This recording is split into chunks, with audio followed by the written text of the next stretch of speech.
सबसे पहले मैं HPL क्लासेस चैनल को देखने वाले अपने व्यूअर्स सब्सक्राइबर्स को मैं HPL क्लासेस के माध्यम से अभिवादन करता हूँ। साथ ही साथ क्लास 10th में पढ़ने वाले CBSE एवं बिहार बोर्ड के बच्चों का भी स्वागत करता हूं कि इस वीडियो को देखें और इससे लाभान्वित हों। आज का जो चैप्टर है वह केमिकल रिएक्शन और केमिकल इक्वेशन से संबंधित है और यह जो चैप्टर है आपका 1 है जो कि क्लास 10th के बच्चों के लिए बहुत ही लाभकारी है। तो सबसे पहले मैं आपको बताना चाहता हूं कि इसके पहले जो है चैप्टर 1 में मैंने फिजिकल प्रॉपर्टीज़ और केमिकल प्रॉपर्टीज़ के बारे में बताया है। आपको केमिकल रिएक्शन का परिभाषा मैंने बताया है। इस चैप्टर में मैं उसको आगे की ओर बढ़ा करके उसके बारे में मैं कुछ बताना चाहता हूँ कि रिएक्टेंट्स क्या होता है और आपका जो है प्रोडक्ट्स क्या होता है। जब तक आप रिएक्टेंट्स और प्रोडक्ट्स के बारे में नहीं जानेंगे, नहीं समझेंगे, तब तक आपको केमिकल रिएक्शन के बारे में जानकारी नहीं होगी।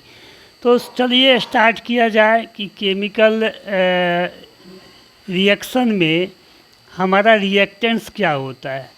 तो मैं आपको पहले समझा देता हूँ कि केमिकल जब रिएक्शन हम लोग लिखते हैं तो उसमें दो पक्ष होता है, एक लेफ़्ट हैंड साइड होता है और एक राइट हैंड साइड होता है।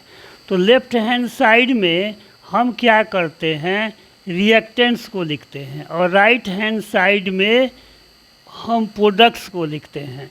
तो लेफ़्ट हैंड साइड में जो केमिकल सब्सटेंसेस जो है हमारा टेक पार्ट करता है, मतलब अभिक्रिया में, मतलब रासायनिक प्रतिक्रिया में भाग लेता है, उसको हम लोग रिएक्टेंट कहते हैं।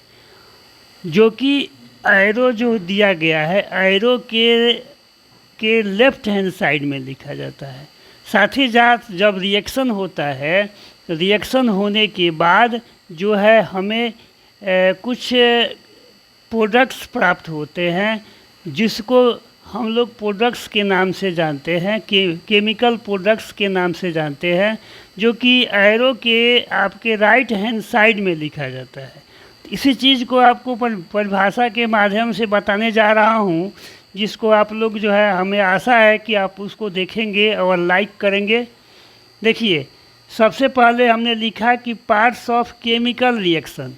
तो मैंने पार्ट्स इसलिए लिखा कि जब केमिकल रिएक्शन जब हम लोग बनाते हैं तो उसके दो पार्ट्स होते हैं, एक लेफ़्ट हैंड साइड में लिखा जाता है और एक राइट हैंड साइड में लिखा जाता है। जब तक कि दोनों पार्ट्स के बारे में हम नहीं जानेंगे तब तक जो है ये केमिकल रिएक्शन हम बना नहीं पाएंगे।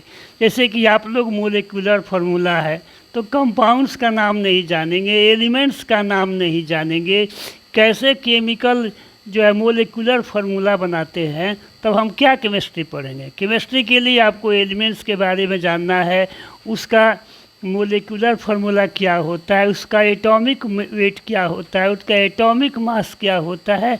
अगर आप इसको नहीं जानते हैं, वैलेंसी कैसे निकालते हैं, तो आप क्या केमिस्ट्री पढ़ेंगे।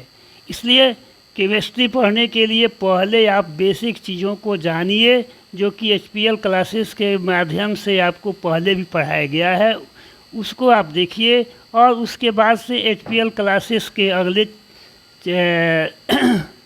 स्टडी मटेरियल्स को देखिए, तब आपको समझ में आएगा कि हाँ पढ़ाई क्या होता है और क्या कैसे केमिस्ट्री पढ़ाया जाता है।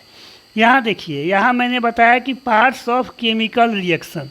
तो केमिकल रिएक्शन के पार्ट्स हमने क्यों दिया, मैंने अभी आपको बताया कि इसको बिना पढ़े हुए आप केमिकल रिएक्शन नहीं फॉर्म कर सकते हैं।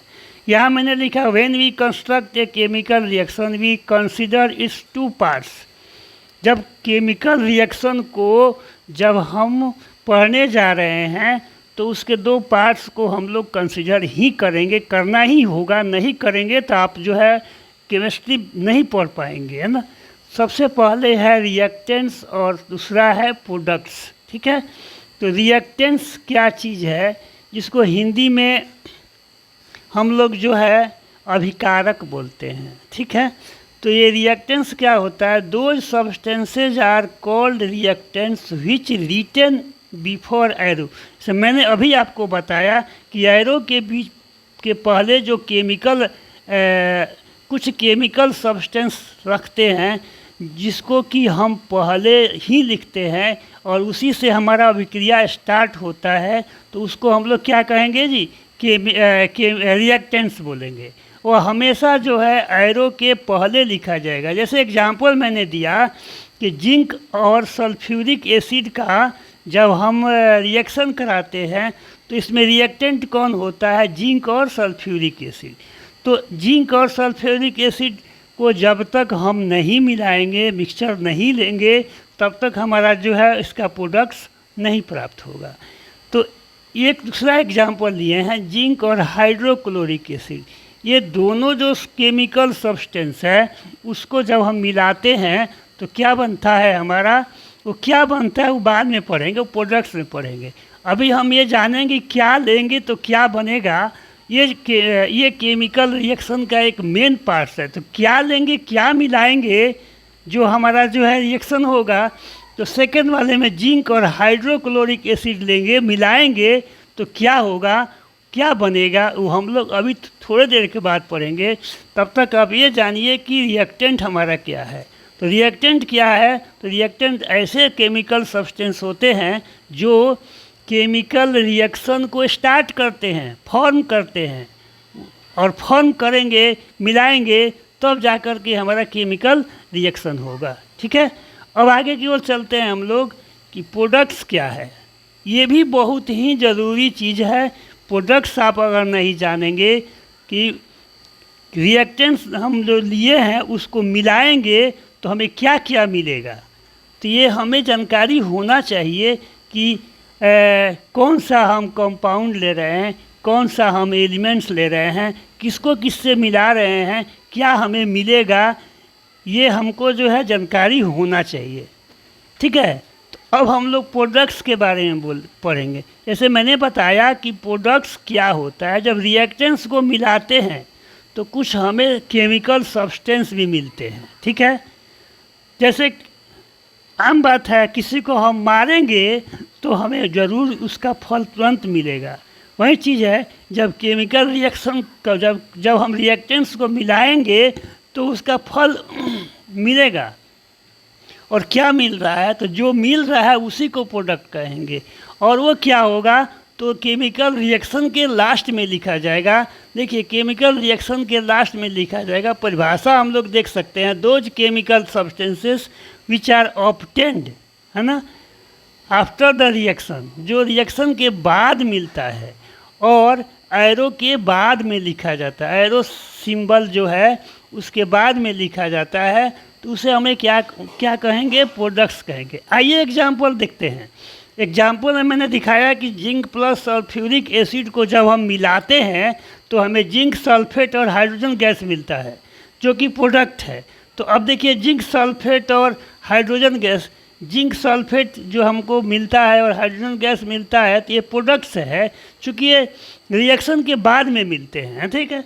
इसमें देखिए सेकेंड एग्जांपल में जिंक और हाइड्रोक्लोरिक एसिड जब हम लोग मिलाते हैं तो ये हमारा रिएक्टेंट्स है, लेकिन जो है हमारा जो प्रोडक्ट मिलता है जिंक क्लोराइड और हाइड्रोजन मिलता है, तो जिंक क्लोराइड हमारा कलरलेस होता है, ये हमारा प्रोडक्ट के रूप में प्राप्त होता है। तो फ्रेंड्स इस चीज़ को ध्यान से सुनिए, जब ध्यान से सुनिएगा तब आप पाइएगा कि हाँ केमिस्ट्री कितना रोचक है, कितना इंटरेस्टिंग है। तो इंटरेस्टिंग आपको बनाना है, कैसे बनाएंगे ये आप खुद समझते हैं। उसमें आपका जो है आपका सहयोग मैं कर रहा हूँ, मैं आपको जो है दे रहा हूँ, तो आपका भी योगदान जो है हमारे प्रति होना चाहिए कि क्या होगा। अब देखिए नेक्स्ट टॉपिक है कैरेक्टरिक्स ऑफ ए केमिकल रिएक्शंस। कुछ ऐसे केमिकल्स रिएक्शन होते हैं जिसको उसके कैरेक्टरिक्स माना जाता है। केमिकल रिएक्शन करेंगे तो अनेक प्रकार के इवेंट्स होंगे। पहला जो है हम पहचानते हैं, देखिए फॉर्मेशन ऑफ ए प्रेसिपिटेट। जब दो पदार्थों को मिलाएंगे, दो केमिकल सब्सटेंस को मिलाएंगे तो प्रेसिपिटेट बनेगा। प्रेसिपिटेट का मतलब होता है अवक्षेप, कुछ ऐसे जो पदार्थ होते हैं, केमिकल सब्सटेंस होते हैं जो सॉल्युबल नहीं होते हैं। तो सॉल्युबल नहीं होते हैं तो वो नीचे जो है आपका टेस्ट ट्यूब में या बीकर में वो इकट्ठा हो जाते हैं, जिसको प्रेसिपिटेट कहा जाता है, अवक्षेप हिंदी में कहते हैं, है ना। दूसरा चीज़ है इवोल्यूशन ऑफ गैस।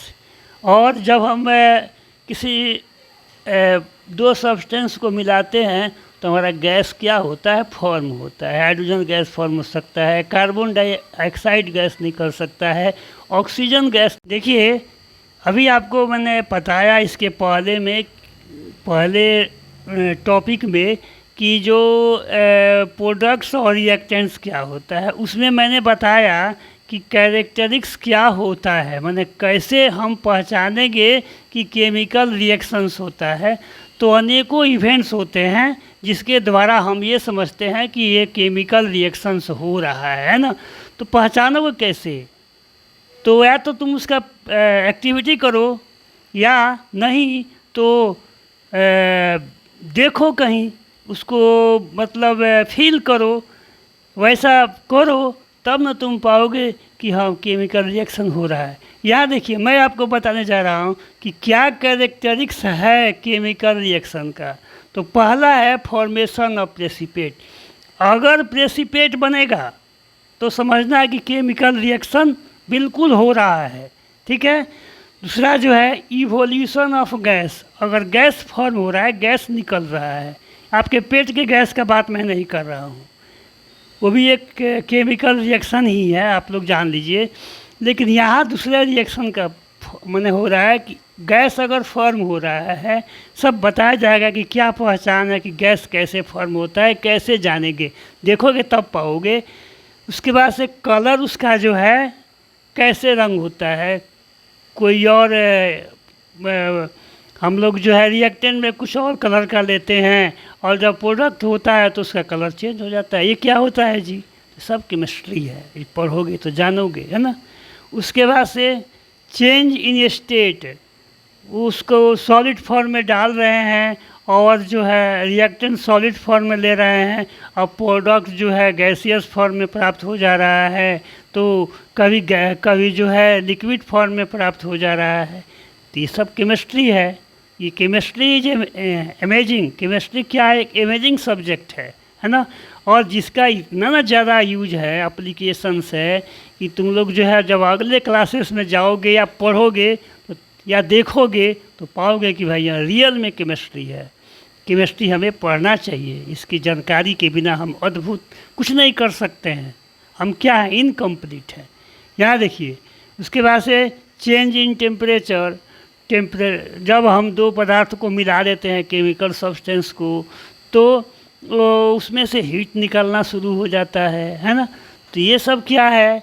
आइडेंटिफिकेशन है, क्या कैरेक्टरिक्स है कि केमिकल रिएक्शंस होता है। यहाँ देखिए फर्स्ट मैंने लिखा फॉर्मेशन ऑफ प्रेसिपिटेट। आज मैं पहले ही टॉपिक को पढ़ा रहा हूँ, उसको ध्यान से देखिएगा। प्रेसिपिटेट का मैंने बताया, इसको पीपीटी से दर्शाया जाता है ना। अब पीपीटी का मतलब क्या होता है? प्रेसिपिटेट। जहाँ पीपीटी लिखा होगा आप समझिए कि प्रेसिपिटेट है। तो कुछ केमिकल रिएक्शंस जो है कैसे पहचाने जाते हैं? तो वह जो है जब रिएक्टेंट में हम दो सब्सटेंस को मिलाएंगे और प्रोडक्ट में एक ऐसा सब्सटेंस आएगा जो कि जो है सॉल्युबल नहीं होगा, है ना, तो उसे हम क्या कहेंगे कि प्रेसिपिटेट कहेंगे। जैसे यहाँ देखिए दिखाया गया है, in the reaction between lead nitrate और पोटेशियम आयोडाइड को जब हम सॉल्यूशन को मिलाते हैं, ठीक है, तो एक येलो कलर का जो है हमें सब्सटेंस प्राप्त होता है जो कि सॉल्युबल नहीं होता है। उसका कलर कैसा होता है जी? येलो कलर का होता है। और नाम क्या लिखा गया है? देखिए पोटेशियम आयोडाइड फॉर्म होता है। किसको किसको मिलाते हैं जी? तो ये जानना है हमें किसको किसको मिलाना है, कौन कौन से सब्सटेंस को मिलाते हैं, मतलब रिएक्टेंट में लेते हैं। तो हमें क्या फॉर्म होता है, तो हमें क्या फॉर्म हो रहा है जी, जब हम लेड नाइट्रेट को और पोटेशियम आयोडाइड को मिला रहे हैं तो हमें क्या मिल रहा है, येलो कलर का एक ऐसा जो है सॉल्यूशन, हमें एक ऐसा हमें जो है रिएक्टेंट प्रोडक्ट मिल रहा है जो लेड आयोडाइड है और जो प्रिसिपेट होता है वह घुलता नहीं है। अगला देखिए सिल्वर नाइट्रेट, देखिए मैंने इसको बताया आपको है कि सिल्वर नाइट्रेट सॉल्यूशन को जब मिक्स करेंगे सोडियम क्लोराइड में, इसमें देखिए आपको मैंने समझाया है कि क्या है जी, सिल्वर नाइट्रेट है, इसको एक मैंने टेस्ट ट्यूब में लिया है ना, ये सॉल्यूशन है और इसको जो है हम मिक्स कर रहे हैं किसमें, सोडियम क्लोराइड के सॉल्यूशन में। जब सोडियम क्लोराइड के सॉल्यूशन में इसको मिक्स कर रहे हैं तो देखिए हमें जो है ये वाइट कलर का एक सब्सटेंस, केमिकल सब्सटेंस मिल रहा है जो कि AgCl है ना। ये प्रेसिपेट इसलिए है कि इसको ये घुलता नहीं है और जो सॉल्यूशन जो हमें प्राप्त हो रहा है NaNO3, देखिए Na और NO3 ये कंबाइन हो जाता है और Ag जो है Cl के साथ आकर के जुड़ जाता है तो AgCl बनता है, ठीक है। तो ये जो प्रेसिपेट बन रहा है वाइट कलर का जो हमें प्रेसिपेट में बन रहा है, ये क्या है, ये पहचान कराता है कि यहाँ जो रिएक्शन हो रहा है वह क्या है, प्रेसिपेट है बन रहा है केमिकल रिएक्शन में। इसका सेकंड एग्जांपल देखिए, मैंने बेरियम क्लोराइड लिया और सोडियम सल्फेट को डाला इस टेस्ट ट्यूब के माध्यम से, तो क्या बन गया, बेरियम सल्फेट बन गया और NaCl आपका बन गया। तो बेरियम सल्फेट जो क्या है, घुलता नहीं है जी, वो प्रेसिपेट है। तो प्रेसिपेट है तो इसकी पहचान क्या हो रही है कि इस केमिकल रिएक्शन में जब हम दो सब्सटेंस को मिलाते हैं तो एक ऐसा हमें प्रोडक्ट मिलता है जिसका जो कि प्रेसिपेट के कारण उसको पहचाना जाता है।